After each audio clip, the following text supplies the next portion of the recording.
Hello student, good morning to everyone and once again welcome to class 12th accountancy. Beta, our chapter is going on admission of a partner and today's lecture we will learn about revaluation account and some journal entry based on revaluation account. So beta, what is revaluation account? Revaluation account बेटा it is a nominal account. सबसे बड़ी बात है कि अगर आप इसके कुछ फीचर्स देखना चाहो, जो मेन पॉइंट्स हैं जो हम डिस्कस करेंगे, तो फर्स्ट वन है the nature of revaluation account. तो it is a nominal account. Nominal account in class 11 already you have learn personal, real and nominal. That's mean nominal account include the account of income and expenses. The account of all the income and expenses will include. Second point, revaluation account, it is a temporary account and which is prepared for revaluation of assets and reassessment of liabilities. तो ये compulsory account नहीं है कि accounting में आपको बनाना ही बनाना है. In case of reconstitutions of a partnership firm, in that case you have to prepare revaluation account. एक particular condition based account है. ऐसा नहीं कि जैसे जनरल आपको मेंटेन करने हैं, लेजर बनाना है, ट्रायल बैलेंस मेंटेन करना है या बैलेंस शीट बनाना है, कंपलसरी अकाउंट नहीं. It is a temporary account and which is prepare for re evaluation of assets and re assessment of liabilities. Revaluation account also known as profit and loss adjustment account. It is also known as profit and loss adjustment account. Revaluation account also known as the profit and loss adjustment account, and in this account बहुत important point है, 1 marks का question इससे बनता है कि revaluation account also known as the profit and loss adjustment account, and in this account only increase और decrease in assets and liabilities is recorded. तो क्या हम रिकॉर्ड करते हैं? Increase and decrease of assets और लायबिलिटीज रिकॉर्ड करते हैं. तो here we will record increase in assets and decrease in liabilities. Increase in assets will be recorded on credit side and while decrease in liabilities will be recorded on credit side. So again, अगर मैं अब आपसे पूछूं कि what is revaluation account, तो how you will define? बेटा वैसे आप पढ़ चुकी है इस टॉपिक को चैप्टर नंबर 2 में, लेकिन मैं फिर भी एक बार रिवाइज कर देती हूँ. When a new partner is admitted to the partnership firm, he brings capital and he shares of premium for goodwill. Clear? And he acquire the ownership right of the assets and also make himself responsible for the firm liabilities. He can access freely all record and books of the accounts to know the assets and liabilities are correctly valued or revalued. At this time there may be increase or decrease in the value of assets or liabilities. Such increase or decrease are treated as partnership profit or losses and should be distributed among the old partners in old ratio. तो बेटा इसको simple सी language में ऐसे समझ लो, नया partners आ रहा है, हमारी बुक में जो वैल्यू रिकॉर्ड है वो कैसी है? हमारी ओल्ड वैल्यू है. अब हम उनको नई वैल्यू से कंपेयर करेंगे कि हिस्टोरिकल कॉस्ट में रिकॉर्ड है. अब हम देखेंगे एक्चुअल में प्रेजेंट टाइम पे उनको वापस से रिवैल्यूएट करेंगे कि जो उनकी वैल्यू हमारी बुक में मेंशन है एक्चुअल में वो उतनी वैल्यू की है या फिर नहीं है. और ये कब होगा? इन case of admission of a partner, in case of retirement of a partner, in case of death of a partner. इस तरीके से रिवैल्यूएशन ऑफ एसेट्स और रीअसेसमेंट ऑफ लायबिलिटीज से अगर कोई प्रॉफिट या गेन होता है तो वो सारा का सारा कौन, अगर प्रॉफिट होता है तो उस पर राइट किसका बनता है? ओल्ड पार्टनर्स का. और अगर कोई लॉस होता है तो उस पर भी कंपनसेट कौन करेगा? ओल्ड पार्टनर से उस बर्डन को बियर करेंगे. बिकॉज न्यू पार्टनर्स आ रहा है तो उसका सिर्फ एक कंडीशन होता है, अगर वो पुराने प्रॉफिट, ना तो वो पुराना कोई प्रॉफिट शेयर करेगा और ना ही वो किसी पुराने लॉस का बर्डन लेगा. तो उसका पुराने जितना भी रीअसेसमेंट एसेट्स और रीअसेसमेंट ऑफ लायबिलिटी जो कुछ भी होगा, in that case the account will be prepared account of revaluation account and there will be adjustment in partners capital account. तो बेटा देखिए जर्नल एंट्री क्या होगी कि जब सबसे पहले हमारी क्या होगी? एसेट्स की वैल्यू इंक्रीज होगी. तो for increase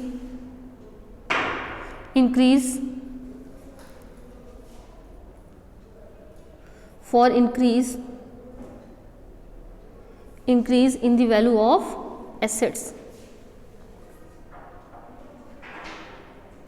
increase in the value of assets. अगर आपकी एसेट्स की वैल्यू इंक्रीज होगी तो बेटा क्या होगा, it will be recorded on the credit side of revaluation account. So entry will be assets account debited to revaluation, assets account debited to revaluation account. Clear? And then the value of assets increases. तो बेटा अगर value assets की increase होगी तो it will be recorded on credit side and journal entry will be for that. Second आपका जो transactions आएगा, if the value of assets will decrease then for decrease in the value of assets and journal entry will be revaluation account debited, यानी कि value अगर आपकी क्या होगी, decrease होगी तो रिवैल्यूएशन अकाउंट डेबिट हो जाएगा और एसेट्स अकाउंट आपका क्या हो जाएगा, क्रेडिट हो जाएगा. नेक्स्ट आपका थर्ड आता है बेटा, यहाँ पर जो थर्ड पॉइंट होगा वो है for increase in the value of liabilities. Increase in the value of liabilities. Increase in the value of liabilities, beta what will be the journal entry?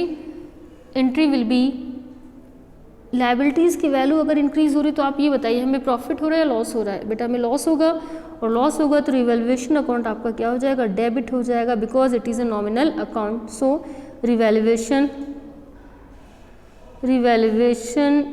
Account debited to liabilities account.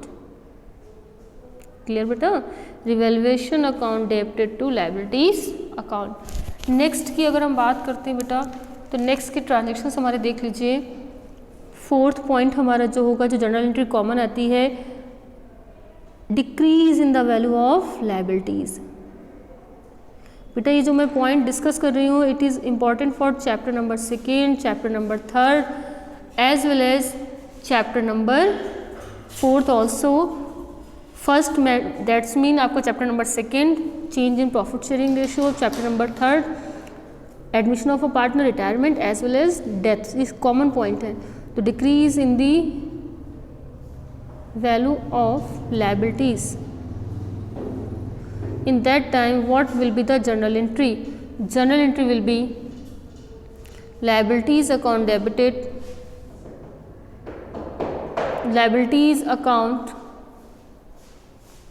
debited to revaluation account, liabilities account debited to revaluation account and decrease in the value of liabilities. फिर next हम देखते हैं, suppose if there is any unrecorded assets और liabilities, for example prepaid expenses find of ₹5,500. तो unrecorded अगर assets होगी then what will be the journal entry? Unrecorded in case of reconstitution of a partnership firm when unrecorded assets are recorded in the books of the account. Then journal entry will be assets account.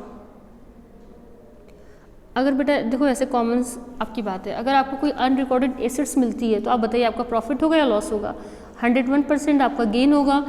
और because of revaluation account it is a nominal account, तो gain के case में revaluation account क्या होगा? आपका credit होगा. Because here we will applicable the rule of nominal account debit, we will applicable here the rule of nominal account, debit all the expenses and losses and credit all the income and gains. So assets account debited to revaluation account. Clear बेटा? assets account debited to revaluation account. Same point अगर हम same liabilities की बात करते हैं, when unrecorded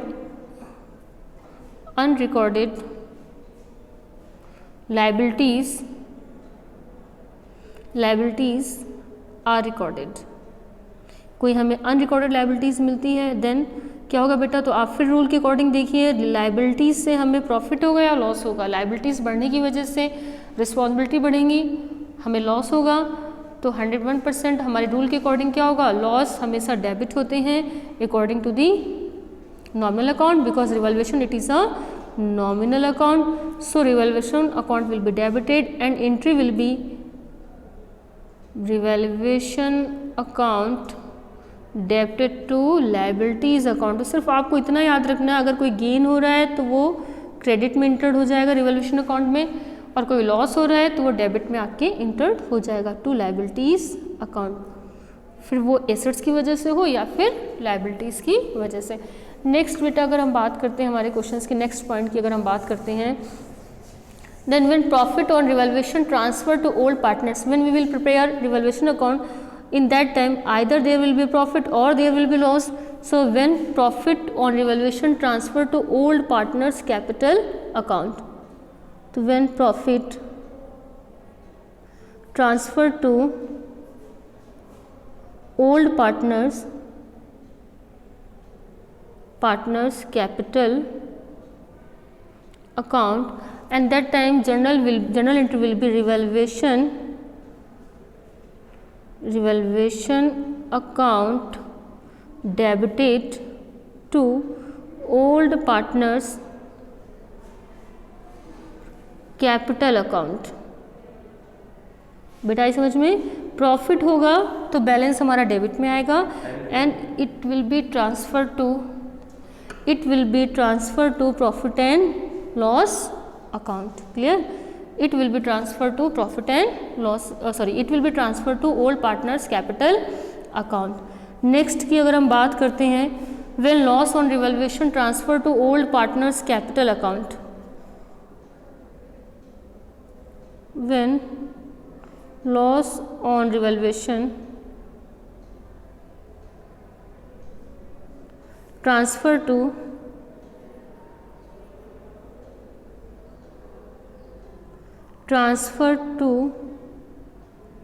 old partners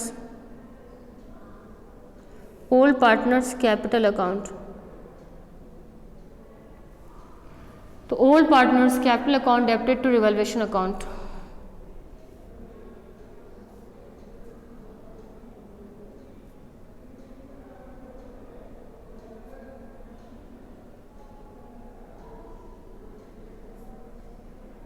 debited to old partners capital account debited to revaluation account, old partners capital account debited to revaluation account। ठीक है बेटा, ये हमारी जनरल एंट्री यूज हो गई, और अब हम फॉर्मेट बनाएंगे किसका, रिवैल्यूएशन अकाउंट का फॉर्मेट सीखेंगे। बेटा अगर आपकी कैपिटल फिक्स्ड होगी तो पार्टनर्स कैपिटल अकाउंट की बजाय यहाँ पर करंट अकाउंट भी हो जाएगा। ये एंट्री सारी कॉमन है आपकी। रिवैल्यूएशन अकाउंट का अगर आप प्रोफॉर्मा देखेंगे बेटा, particular amount then particular amount,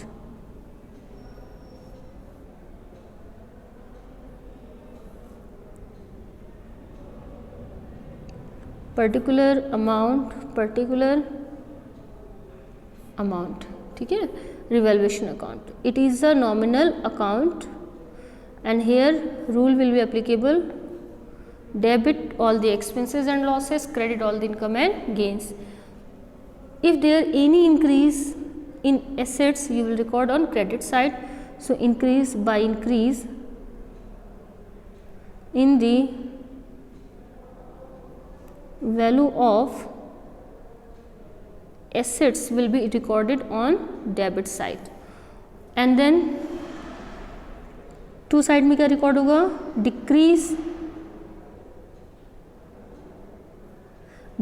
in the value of assets will be recorded on debit side.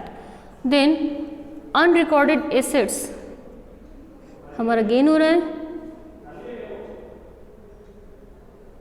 Unrecorded assets will be recorded on debit side. Clear, unrecorded assets will be recorded on debit side, sorry, credit side of revaluation account, and same here unrecorded liability,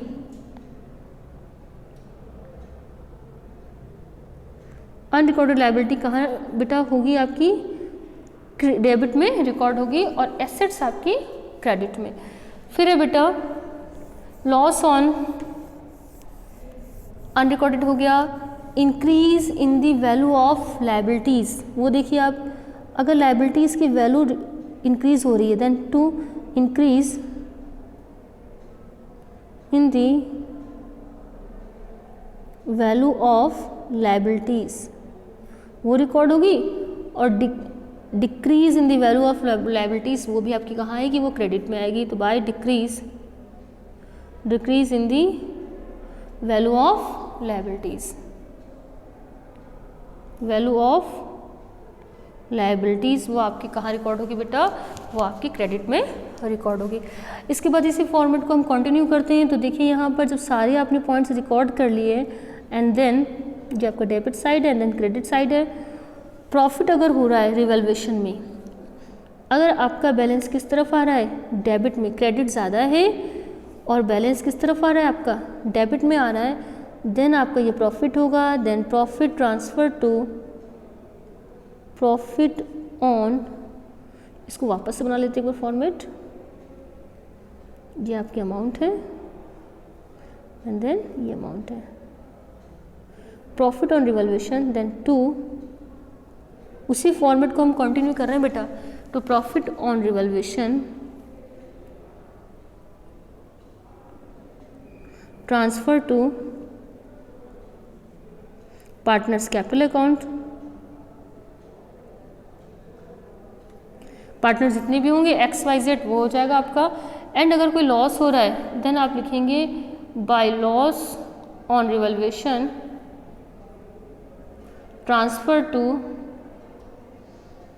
partners capital account, in place of current account is maintain, it will be transfer to partners current account.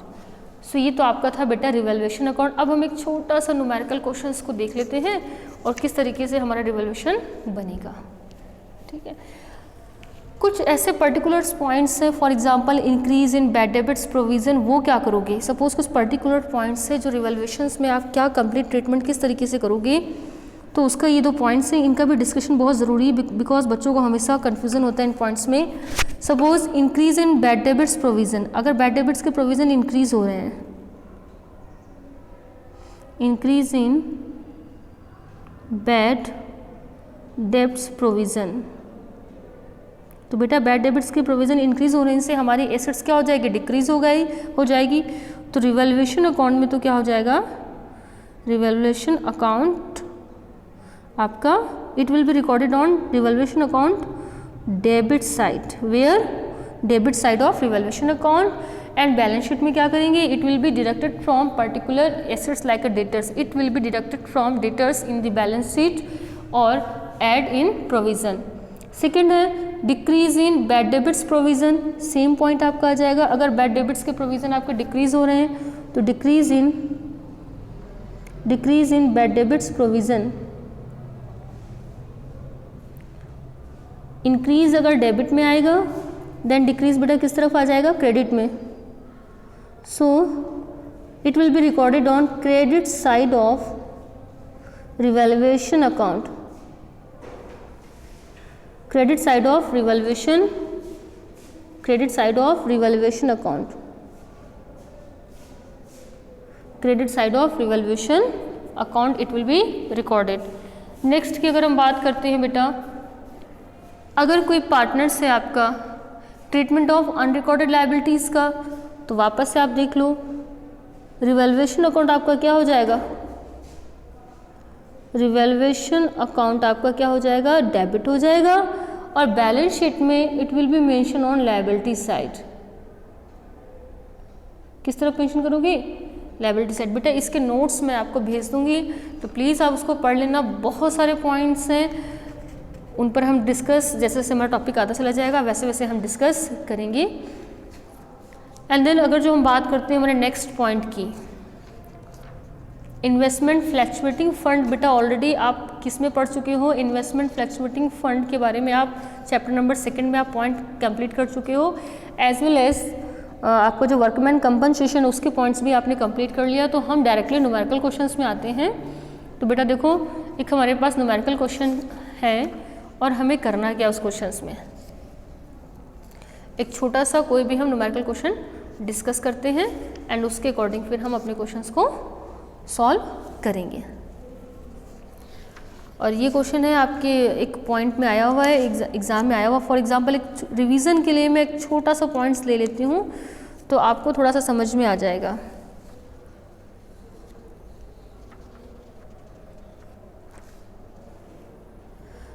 For example investment fluctuating